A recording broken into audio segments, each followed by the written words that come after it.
कहते हैं ना।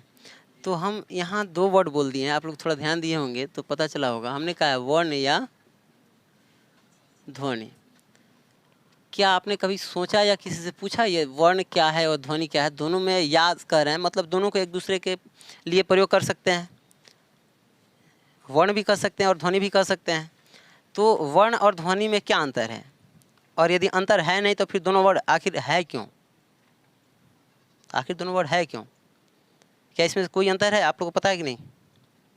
आप लोग हमेशा से पढ़ते आए होंगे वर्ण या ध्वनि, दोनों एक ही आप लोग पढ़ते आए होंगे, लेकिन दोनों एक ही चीज़ है, बावजूद इसके इसमें थोड़ी सी अंतर है। ध्वनि जो है इसको बोला जा सकता है, वर्ण उसका लिखित रूप है, और उसी लिखित रूप को जब हम अपने मुख से निकालते हैं, मुंह द्वारा उसका उच्चारण करते हैं, तो वह क्या कहलाता है? ध्वनि कहलाता है। ठीक है। अच्छा, वर्ण का परिभाषा थोड़ा बोलो तो कोई। वर्ण उस मूल ध्वनि को कहते हैं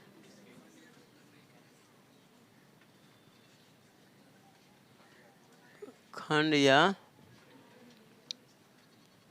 टुकड़े नहीं किए जा सकते हैं। ठीक है। वर्ण उस मूल ध्वनि कहते हैं जिसे खंड या टुकड़े नहीं किए जा सकते हैं। तो वर्ण और ध्वनि, वर्ण जो है लिखित रूप है, और उसी को जब हम बोलते हैं तो क्या कहलाता है? वो ध्वनि। ठीक है। तो वर्ण कितने हैं? वर्ण कितने हैं? दो। कौन कौन सा है? स्वर और व्यंजन। वर्ण कितने हैं? दो हैं। कौन कौन से हैं? स्वर वर्ण और व्यंजन वर्ण, दोनों वर्ण हैं। हम इसको स्वर ध्वनि भी कर सकते हैं और व्यंजन ध्वनि भी कर सकते हैं। कब बोलेंगे? तब बोलेंगे तो उसको क्या कहेंगे? स्वर ध्वनि या व्यंजन ध्वनि। लेकिन अगर उसको लिखेंगे तो क्या कहेंगे? स्वर वर्ण या व्यंजन वर्ण। बोल भी रहे हैं तो वर्ण ही है, लेकिन बोल रहे हैं इसलिए हम उसको ध्वनि भी कह सकते हैं। ठीक है। एक कन्फ्यूजन आप लोग के अंदर और होगा, या आप लोग रट लिए होंगे कि स्वर वर्ण किसे कहते हैं? पहले ये बताओ, स्वर वर्ण किसे कहते हैं? जिसके उच्चारण में किसी अन्य वर्ण की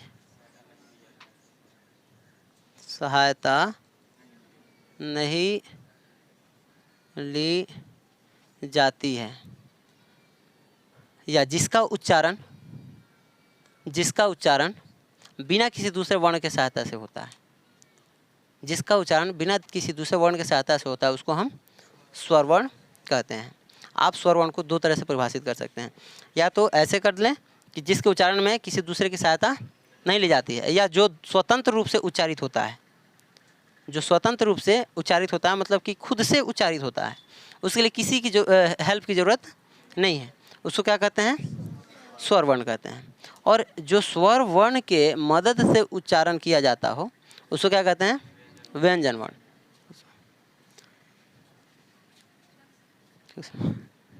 लिखेंगे जिस वर्ण का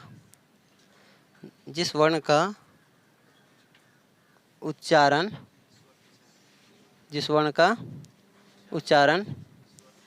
स्वर वर्ण के सहायता से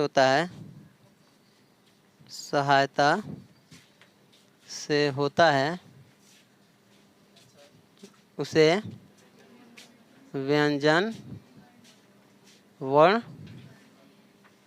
कहते हैं। ठीक है। जिस वर्ण का उच्चारण बिना किसी के सहायता के हो उसे स्वर, और जो स्वर के सहायता से हो उसे व्यंजन कहते हैं। एग्जाम्पल के देखिए तो शायद बात समझ में आएगी।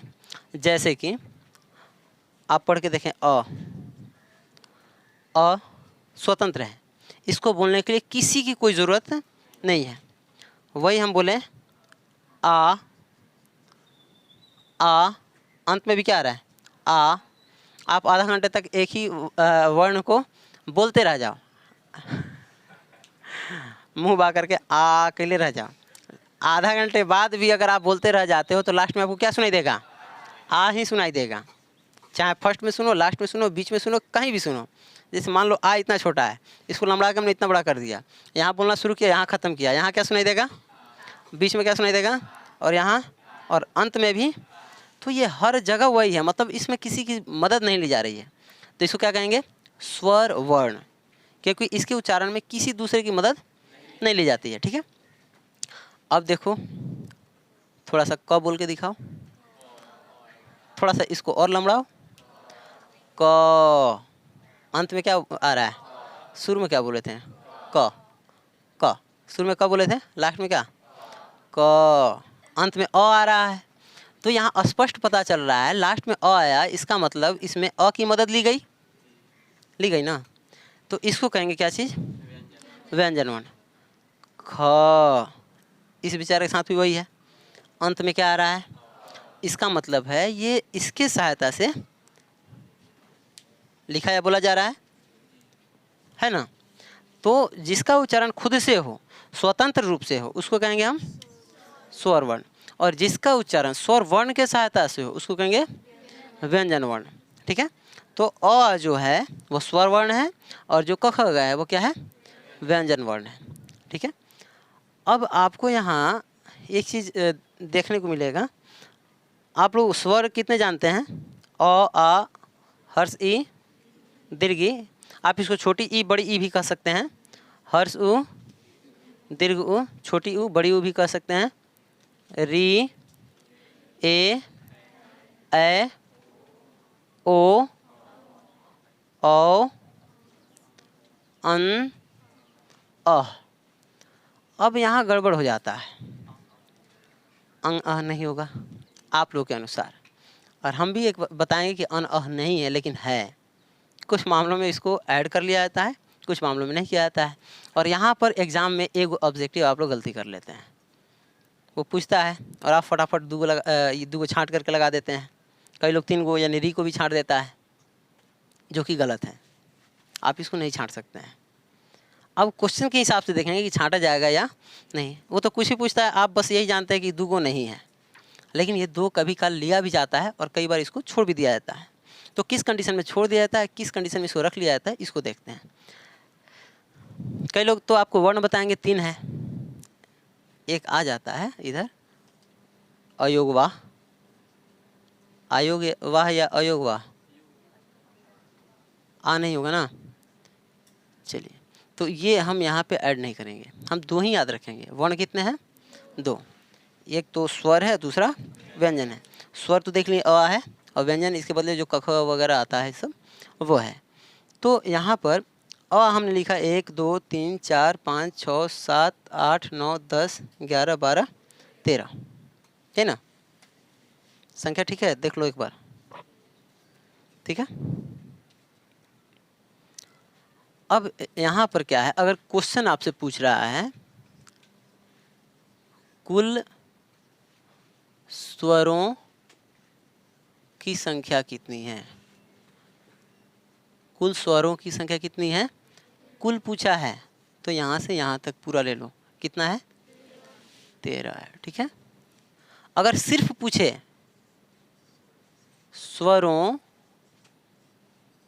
स्वरों की संख्या कितनी है, स्वरों की संख्या, आप 11 देंगे। अब आप लोग पूछ रहे होंगे इसमें अंतर कहाँ है?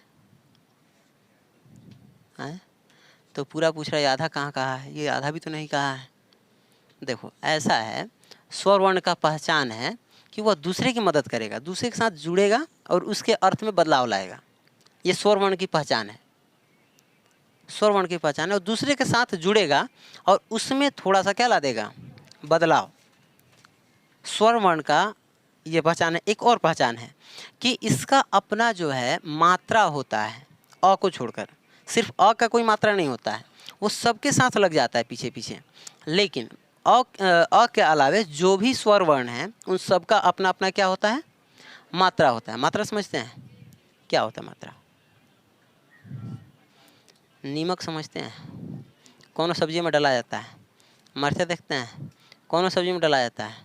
यानी मसाला कौनों में डाला जाएगा, थोड़ा सा अलग अलग होता है। ये उसी तरह हिंदी में है स्वर वर्ण, ठीक है। ये कौनों भी वर्ण के साथ क्या हो जाएगा, जुड़ जाएगा। इसका अपना स्वतंत्र रूप से भी अस्तित्व है और साथ ही साथ यह दूसरे के साथ भी जुड़ जाता है। मिर्च अकेला मिर्च भी है और साथ ही साथ वो मसाला भी है।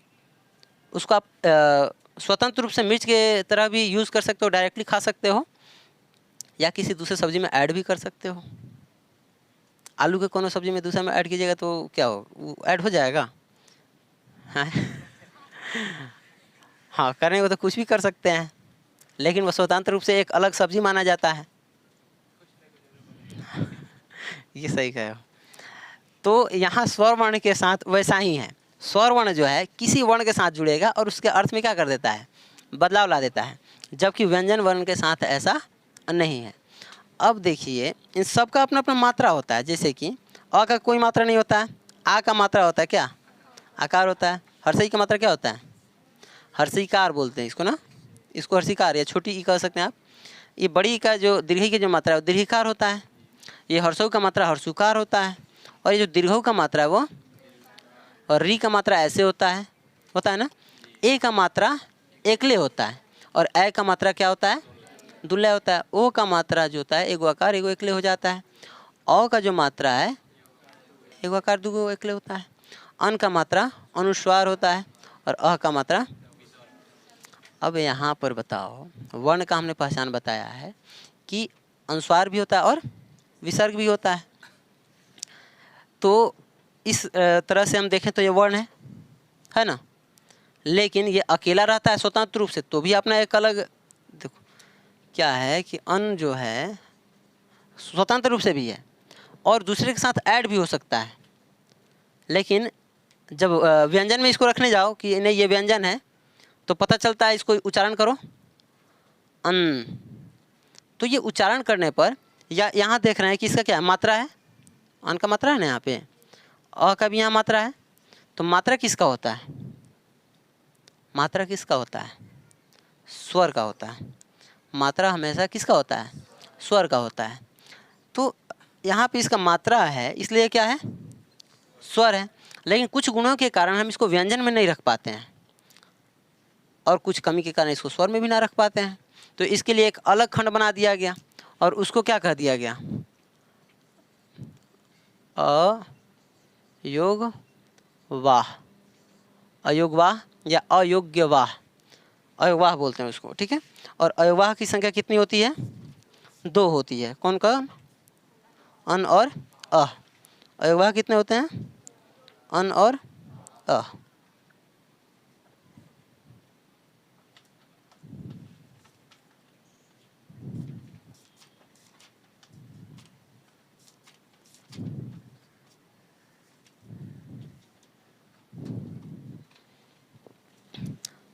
अयोगवाह 2 है, अन और अ, ठीक है।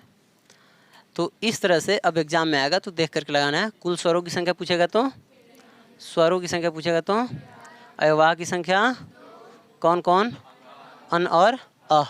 अयोगवाह कितने हैं, 2 हैं। कौन कौन से हैं, अन और अ हैं, ठीक है। और स्वर की संख्या, स्वरों की संख्या कितनी है, कुल स्वरों की संख्या, स्वरों की कुल संख्या, हाँ ठीक है। शब्द में अटकना नहीं है, शब्द कहीं से भी घुमाए, अर्थ देख लीजिए क्या पूछा जा रहा है। अब इन मात्रा से थोड़ा सा व्यंजन को देख लेते हैं कि यह किस तरह से ऐड होता है। जो व्यंजन है इसमें आप एक काम करेंगे, जो भी जैसे में लिखेंगे तो इसमें हलंत लगा देंगे। इसे क्या बोलते हैं, हलंत बोलते हैं ना। जो नीचे जो चिन्ह है छोटा सा उसको क्या बोलते हैं, हलंत बोलते हैं। और यह हलंत जो है इसको अरहित बना देता है या मात्रा रहित बना देता है। रहित और सहित में अंतर समझते हैं। सहित मतलब कि साथ होना और रहित मतलब के बिना। तो ये क्या है, असहित है या अरहित है, अरहित है। और ये क्या है, ये भी अरहित है। तो इसको कैसे पढ़ें, इसको पढ़ें क, बहुत तेजी से, ताकि इसमें अ की मात्रा आए ही नहीं। लेकिन ऐसा बहुत ही कम होता है। ये ऐसा प्रयोग तब होता है जब ये किसी दूसरे के साथ जुड़ा हो। जब जुड़ता है तो अ बीच में ना रह करके कहाँ चल जाता है, लास्ट में चल जाता है। या जो भी मात्रा रहता है वो कहाँ चल जाता है, लास्ट में चल जाता है। तो स्वतंत्र रूप से ये आधा का प्रयोग नहीं होता है। जैसे कि कुत्ता शब्द जब आप लिखते हैं क से कु, आधा त, तो आकार ता, आधा त है इसमें, इसको आप ऐसे भी लिख सकते हैं क से कु, आधा त आकार ता, कुत्ता। तो इस त को कितना छोटा बोल रहे हैं आप खुद से बोल कर देख लें। कुत्ता तो बहुत छोटा बोल रहे हैं, उसमें अ नहीं आने दे रहे हैं। बल्ला, ब आधा ल, लकार क्या पढ़ेंगे इसको कि बल्ला, बल्ला नहीं पढ़ सकते हैं, इसको बहुत छोटा पढ़ना है। बल्ला, ल आ रहा है। अच्छा इसको पढ़ो, इसको पढ़ो बला, और इसको पढ़ो बल्ला। उसमें ल आ रहा है ना डबल, थोड़ा सा हम क्या कर रहे हैं, जुबान को थोड़ा देर के लिए वहाँ ठहरा दे रहे हैं तो डबल ल आ जा रहा है कंपन के साथ। तो ये हो जा रहा है बल्ला और ये हो जा रहा है बला, काफ़ी अंतर है। तो ये जो है मात्रा है और मात्रा ऐड होती हैं, और ये अकेला स्वतंत्र रूप से नहीं रहता है, सब कभी ना कहीं दूसरे से जुड़ा ही रहता है, अकेले और स्वतंत्र रूप से ये नहीं रहता है। तो व्यंजन जो है किस पर आश्रित रहता है, और स्वर किस पर आश्रित रहता है, किसी पर भी नहीं। स्वर किसी पर भी आश्रित है और व्यंजन किस पर आश्रित रहता है, स्वर पर। ठीक है, अब जानते हैं वर्णमाला को। इसको मिटा दें, नहीं मिटा सकते हैं ना, खैर कोई बात नहीं। हम यहाँ लिखते हैं कौन सा चीज़, वर्णमाला। वर्णमाला, भ नहीं है, म है। ठीक है, या आप इसको ध्वनि माला भी कह सकते हैं, वर्णमाला या ध्वनिमाला। वर्णमाला या ध्वनिमाला में वर्णों की संख्या कितनी होती है। अब ये सबसे पहले ये जानते हैं, ठीक है, सबसे पहले जानते हैं कि ये जो वर्ण कह रहा है वर्णमाला में, ये वर्णमाला होता क्या है। माला समझते होंगे, जैसे बहुत सारे मोतियों को एक लाइन में पिरो दिया जाता है तो बन जाता है माला। उसी तरह वर्णों को एक सही ढंग से पिरो करके एक साथ लिख देना क्या कहलाएगा, वर्णमाला कहलाएगा। ठीक है, तो वर्णमाला में स्वर और व्यंजन सभी आ जाते हैं। तो अ आ से लेकर के और पूरा कहाँ तक, ज्ञ तक, ये सभी क्या है, वर्णमाला बनाते हैं। ठीक है, ये सभी क्या बनाते हैं, वर्णमाला बनाते हैं। और वर्णमाला में जो है जो भी उसके छोटे छोटे खंड होते हैं, टुकड़े होते हैं, उनको हम क्या कहते हैं, वर्ण कहते हैं। वर्णमाला के छोटे छोटे टुकड़े को क्या कहते हैं, वर्ण कहते हैं। और पूरे वर्णों के समूह को क्या कहते हैं, हाँ वर्णमाला किसे कहते हैं, वर्णों के समूह को वर्णमाला कहते हैं। ठीक है, वर्णों के समूह को याद हो गया। ठीक है, वर्ण। अच्छा यहाँ पे आप लोग वर्ण जो देखे हैं, वर्ण उस मूल ध्वनि को कहते हैं जिसके खंड या टुकड़े, ये यहाँ से है, जिसके खंड या टुकड़े नहीं किए जा सकते हैं। तो वर्ण के खंड नहीं किए जा सकते हैं ना। तो अगर यहाँ पे वर्ण के जैसे में लिखना हो आपको तो इस तरह से लिखेंगे। ठीक है, तोड़ तोड़ के नहीं लिखेंगे। चलिए इसको नोट कर लीजिए यदि चाहते हैं तो।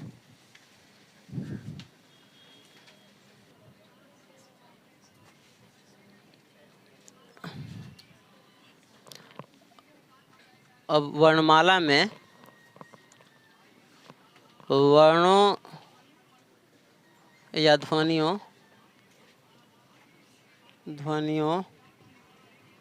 की संख्या को देखो।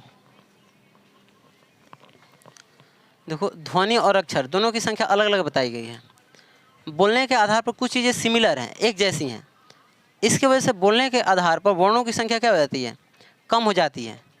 और लिखने के आधार पर वर्णों की संख्या ज़्यादा हो जाती है। बोलने के अगर आधार पर पूछे तो वर्णों की संख्या क्या हो जाएगी, कम। और लिखने के आधार पर पूछे तो वर्णों की संख्या ज़्यादा हो जाएगी। काफ़ी, कम से कम 7 का अंतर आता है, 7 का अंतर आता है। तो लिखते हैं उसको क्या कहते हैं, वर्ण या अक्षर कह सकते हैं, वर्ण या, और बोलते हैं तो क्या कहेंगे, ध्वनि कहेंगे। ध्वनियाँ कितनी है और अक्षर कितने हैं। तो देखिए वर्णमाला में कन्फ्यूजन है ना, ये ध्वनि क्या है और वर्ण क्या है। देखो ये ध्वनि और वर्ण वही है जो शुरुआत में हमने परिभाषा देखा था। जो छोटा इकाई या खंड है उसी को बोलते हैं। अंतर इतना ही है कि जब बोलेंगे तो उसको एक स्पेशल नाम दे देते हैं ध्वनि, और लिखेंगे तो उसको क्या कह देते हैं अक्षर। जबकि दोनों वर्ण ही हैं, लिखेंगे तो अक्षर कह देते हैं और बोलेंगे तो क्या कह देते हैं ध्वनि, जबकि दोनों क्या है वर्ण ही है, सेम ही है। तो वर्णों की संख्या कितनी है, वर्णों या अक्षरों की संख्या यानी लिखने के आधार पर है 52, और ध्वनियों की संख्या यानी बोलने के आधार पर है 45। तो कंफ्यूज नहीं होना है।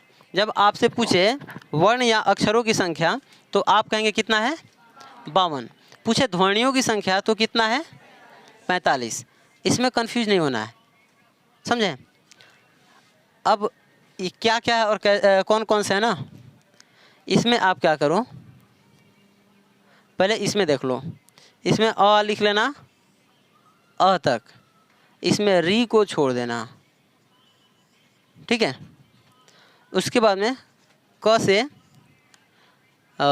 कवर्ग, चवर्ग, टवर्ग, तवर्ग, पवर्ग और य र ल व तलव्य स मूर्धन्य स दंत स ह, ठीक है।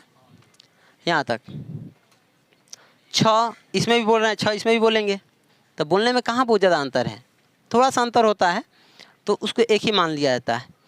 तो इस तरह से आप गिनेंगे तो 5 5 5 और 5 और फिर ये भी 5, कितना हो गया 5 10 15 20 25, और ये कितने हो गए 1 2 3 4 5 6 7 8, 25 8, यानी यहाँ से यहाँ तक हो गया 33, ठीक है 33।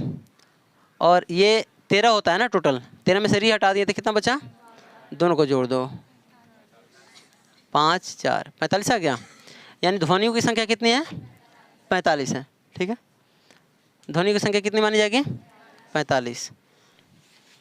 तो ध्वनियों की संख्या कितनी मानी जाएगी 45। चूँकि ये बोलना है और बोलने में क्या होता है कुछ अक्षर एक जैसे ही बोले जाते हैं और इसलिए एक ही मान लिया जाता है। वही अगर लिखने के आधार पर देखेंगे तो इनमें काफ़ी संख्या बढ़ जाती है। जैसे कि आपको उसमें क्या करना होगा, री भी लिखना होगा, ठीक है। आपको छ लिखना होगा, त्र भी लिखना होगा, आपको ज्ञ भी लिखना होगा। आपको एक ये तो ड होता है, ये अंग होता है, लेकिन इसके अलावा ड़ भी होता है ना, हाँ टशर में ना कन्फ्यूजन है। चलिए टशर देखते हैं। ये ट है, ये ठ है, ये ड है और ये ढ है और ये न है। क ले लेते हैं, क है, ख है, ग है, घ है और अंग है। अब बताओ इसमें और इसमें अंतर नहीं है क्या, है। और जो हमने यहाँ लिखा है ये वाला ड अड़, तो क्या इसमें अंतर नहीं है क्या, है ना। ये लिखने पर स्पष्ट पता चल रहा है। यहाँ देखो, यहाँ है, इसमें यहाँ है बगल में और यहाँ है ही नहीं। हम तीनों का यूज़ करते हैं। इसको पढ़िए, लड़का है, लड़का है, हाँ। ये पढ़िए, लड़का है। ये पढ़िए, ये नहीं पढ़ा पाएगा, इसको रहने दीजिए तो बेहतर है। बुला लो। तो यहाँ पर तीनों में काफ़ी अंतर है। तो क्या ये तीनों में अंतर नहीं है, स्पष्ट दिख रहा है। तो इसको भी ले लेंगे। और यहाँ पर भी अंतर है थोड़ा सा। तो ये कितने हो गए, 4 1 5 बढ़ गया ना। तो पहले से हमारे पास 45 था, 45 था, अभी और बढ़ेगा। एक स्र है ना, एक और बढ़ेगा। कब हो गया, 4 3 7 हो गया ना, शायद अब नहीं बढ़ेगा, पहले ही हम गिनती गलती गिने थे ना, 7 हो गया। और प्लस हमारे पास पहले से कितना था 45। अब दोनों को जोड़ दो। तो ये बताओ कुल वर्णों या अक्षरों की संख्या कितनी है? 52 है। लेकिन ध्वनियों की संख्या कितनी है? आई बात समझ में? अब कंफ्यूज नहीं होना है। मेरे ख्याल से अब दिक्कत नहीं होगा। एग्जाम में अगर पूछ दे ध्वनियों की संख्या कितनी है तो क्या जवाब देंगे? लेकिन अगर पूछ दे कुल वर्णों की संख्या कितनी है? 52। या कुल अक्षरों की संख्या कितनी है? 52। कुल ध्वनि वर्ण की संख्या कितनी है? तो अपने हिसाब से हम देख लेंगे, जिस तरह से क्वेश्चन होगा उसके हिसाब से बना लेंगे। ठीक है, तो इसमें से अगर आपको कुछ लग रहा है नोट करने लायक तो आप नोट कर लीजिए, नहीं तो हम मिटा देंगे बस। चलो अब क्या करते हैं, अभी वर्ण समझ गए, अक्षर समझ गए, वर्णमाला समझ गए, स्वर वर्ण और व्यंजन वर्ण समझ गए। अब उसके प्रकार को देखते हैं। अयोगवाह भी समझ ही गए। अन और अ को अयोगवाह कहते हैं क्योंकि उसमें दोनों का गुण रहता है और पूर्ण रूप से उसको कई बार दोनों में से किसी में भी नहीं रखता है सब, लेकिन अधिकांश टाइम स्वर वर्ण में रह जाता है, इसलिए उसको क्या बोलते हैं? अयोगवाह। अयोगवाह की संख्या कितनी है? 2 है। कौन कौन? अन और अह। अन और अह क्या है? स्वर वर्ण कौगो है? स्वर वर्ण है 11। कुल स्वर वर्ण कितने हैं और व्यंजन वर्ण कितने हैं? 52 कैसे कह दिए? 33 ना गिने थे? 33 गिने थे और वो 12 था तो 45 हुआ था। ठीक है, अब जानते हैं किस चीज़ को? अब जानते हैं स्वर। फिर से एक बार लिख देते हैं। वर्ण को कितने भागों में बांटा गया है? कौन कौन? स्वर वर्ण और व्यंजन वर्ण। स्वर वर्ण और व्यंजन वर्ण। ये स्वर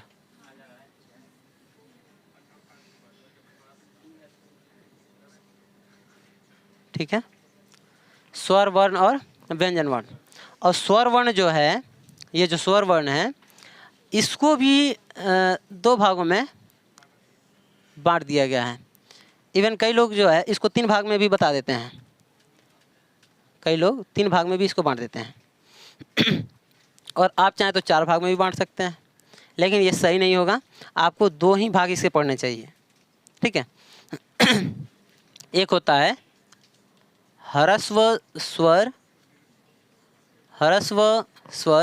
और एक होता है दीर्घ स्वर।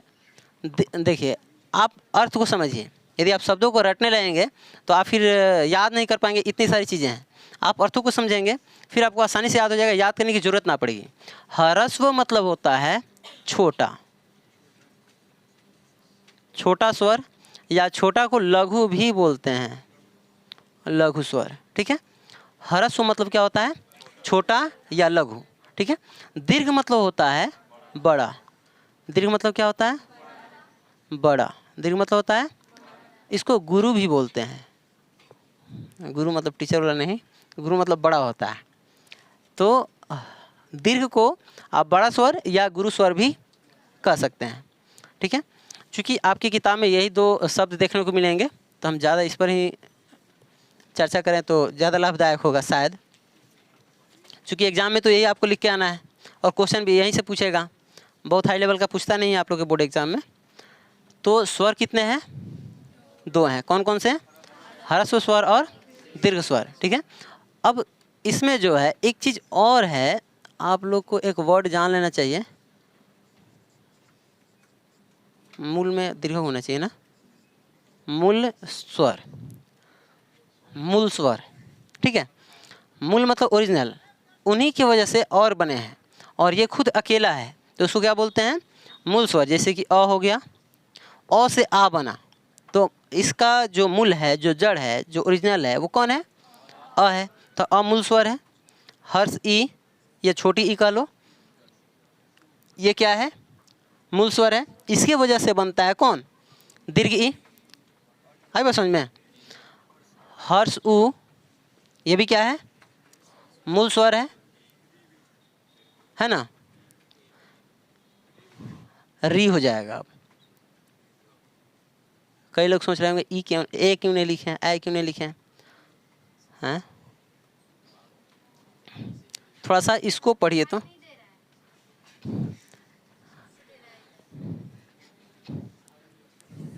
ठीक है, हम इसको यहाँ लिखते हैं।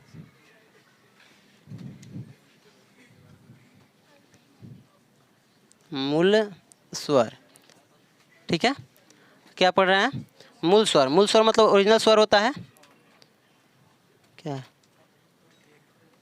मूल स्वर? देखो तो मूल का मतलब होता है ओरिजिनल, ओरिजिनल स्वर। और ये कौन कौन से हैं? अ है, हर्ष ई है या छोटी ई है, हर्ष उ है, और साथ ही साथ क्या है? री है। इन चारों को क्या माना गया है? मूल स्वर। मूल यानी कि नहीं, ओरिजिनल, जिसको इंग्लिश में ओरिजिनल बोलते हैं। ठीक है, तो मूल स्वर की संख्या कितनी है? 4 है, क्योंकि ये खुद से है, ये किसी और की वजह से नहीं है। समझें? आप देखेंगे तो अ और अ को जोड़ने से क्या बनता है? आ बनता है।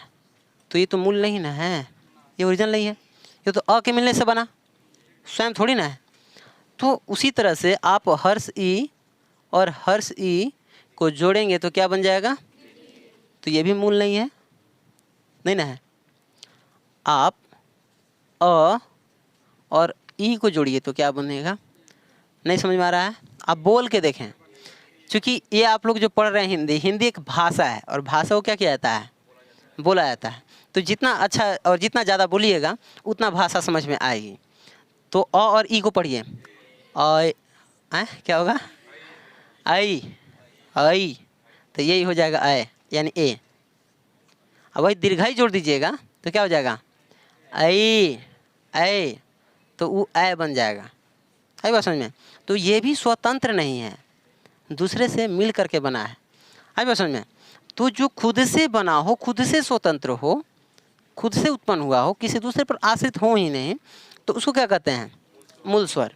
आप लोग 9th में पढ़े होंगे, आधारी राशि, व्युत्पन्न राशि पढ़े थे ना? ये कुछ उसी तरह से है, उसको मूल राशि भी कहा जाता था। तो यहाँ पे मूल स्वर की संख्या कितनी है? 4 है। बाकी सब इससे व्युत्पन्न माने जाते हैं। ठीक है, व्युत्पन्न। चलिए आगे देखते हैं। ह्रस्व स्वर। ह्रस्व में अ आ जाता है आपका,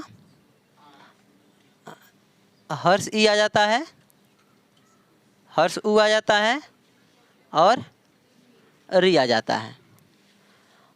हर्ष माने होता है छोटा, जिसको बोलने में काफ़ी कम समय लगता है, उसको कौन सा स्वर कहेंगे? ह्रस्व स्वर। और जिसको बोलने में ज़्यादा समय लगता है उसको क्या कहेंगे? दीर्घ स्वर। मैं देखता हूँ, जिसको बोलने में कम समय लगे उसको कहेंगे, और जिसको बोलने में ज़्यादा समय लगे उसको बोलेंगे। अब अ को बोलने में समय माप लो। ठीक है, अ, इसमें टाइम अनुमान लगा लो, मापना तो संभव नहीं है। आ, तो इसमें क्या लग रहा है? लग रहा है कि उससे दुगुना टाइम लग रहा है लगभग, तो इसमें ज़्यादा समय लग रहा है आ में, तो ये क्या हो जाएगा? दीर्घ स्वर। हर्ष ई कम समय लग रहा है, दीर्घ ई या बड़ी ई। देखो ई, ई दोनों में अंतर है ना? ई, हर्ष ई है, ये ई बड़का ई है ना, तो दीर्घ ई कह देते हैं इसी को। तो हर्ष ई में कम टाइम लगता है और दीर्घ ई में क्या लगता है? तो ये दीर्घ स्वर हो जाएगा। हर्ष उ में कम टाइम लगता है और दीर्घ में ए में भी ज़्यादा लगता है, और ए में भी, ओ और अ में भी ज़्यादा टाइम लगता है।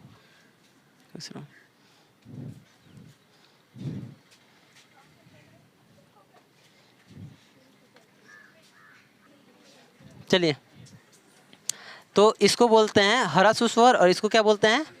दीर्घ स्वर। ठीक है, ह्रस्व स्वर की संख्या कितनी, और बाकी दो दीर्घ स्वर आप गिन ही लो। ठीक है, और इसी में से दो को अलग रख दिया गया है, अन और अ को, और इनको क्या कह दिया गया? अयोग वाह। ठीक है, क्या कह दिया गया इसको? अयोग वाह। ठीक है, तो ये तो हो गया स्वर वर्ण का बंटवारा। अब व्यंजन वर्ण का बंटवारा कुछ ज़्यादा ही बड़ा है, अभी बता दें। रहने दिया जाए? चलिए, तो इतना आप लोग नोट कर लीजिए और कल व्यंजन वर्ण का बता देते हैं। आज के लिए रहने दीजिए।